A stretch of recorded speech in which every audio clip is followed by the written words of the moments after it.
সদস্যসকলে মতামত দিব বহুত সদস্য আছে আৰু তেওঁলোকৰ ব্লক কংগ্ৰেছৰ পৰা জিলা কংগ্ৰেছৰ পৰা কেনেধৰণে অনুমোদন কৰিছে সেইখিনি জনাৰ পিছতহে এটা সিদ্ধান্ত ল'ব পাৰিব আমি এতিয়ালৈকে একো দেখা নাই কাৰ নাম আহিছে কি আহিছে সেইখিনি চাই পেলাই পঠাব তাৰপিছত দলে নিশ্চিতভাৱে এটা সৰ্বেক্ষণ কৰিব সৰ্বেক্ষণ কৰাৰ পিছত যিজন উপযুক্ত হিচাপে আহিব তেওঁক চেষ্টা কৰিব জিকাবলৈ চক দল ত্যাগটোতো আৰু এটা নতুন কথা নহয় বিহাৰত এটা পল্টু কুমাৰ ওলাই গ'ল দেখিছে নে কেনেকৈ দল ত্যাগ কৰি দিলে গোটেই পাৰ্টিটো লৈ গ'ল বিজেপিলৈ সেই গতিকে এইবিলাকতো চলি থাকে এইবিলাক আৰু উপায় নাই কিছুমান মই যোৱাকালি কৈছোঁৱেই কিছুমানৰ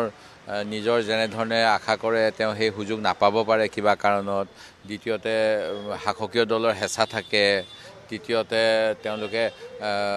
পূৰ্বতে যদি এটা দলৰ পৰা প্ৰতিনিধিত্ব কৰিছে নতুন দলত আহিলে ৰাইজে গ্ৰহণ কৰিব পাৰে এনেকুৱা ধৰণৰ বিভিন্ন চিন্তাই কাম কৰে সেইবিলাক চিন্তাৰ কাৰণে কিন্তু তাৰ অৰ্থ এইটো নহয় যে কংগ্ৰেছ দলটোৰ একো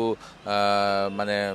অস্তিত্ব নাই বা তেওঁলোক গ'লেগে কাৰণ আমাৰ তৃণমূলৰ কংগ্ৰেছ কৰ্মীসকলে গুচি গ'লেহে বহুত বেয়া হয় মই খবৰ লৈছোঁ যে কালি য'ৰ পৰা গৈছে তৃণমূল কৰ্মীসকলে কিন্তু গুচি যোৱাসকলৰ ওপৰতহে আক্ষেপ প্ৰকাশ কৰিছে গতিকে দল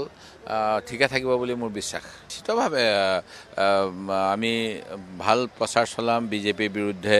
বিজেপিয়ে যে ৰাইজক আভুৱা ভাৰিছে ন্যায় কৰা নাই এইবিলাক কথা কম ৰাইজে ভাবোঁ গ্ৰহণ কৰিব তেওঁলোকৰ মূৰৰ ওপৰত ঋণৰ বোজা আছে তেওঁলোকক অকল হিতাধিকাৰী বনাই চলাই আছে নিবনুৱা সমস্যা নাই মূল্য বৃদ্ধি হৈছে এইবিলাক মানে নিবনুৱা সমস্যাৰ সমাধানেই নাই আমাৰ 20-30 লাখকৈ নিবনুৱা পঞ্জীয়ন হৈ আছে সেই গতিকে এইবিলাক কথাই হ'ব আৰু মই ভাবোঁ হ'ব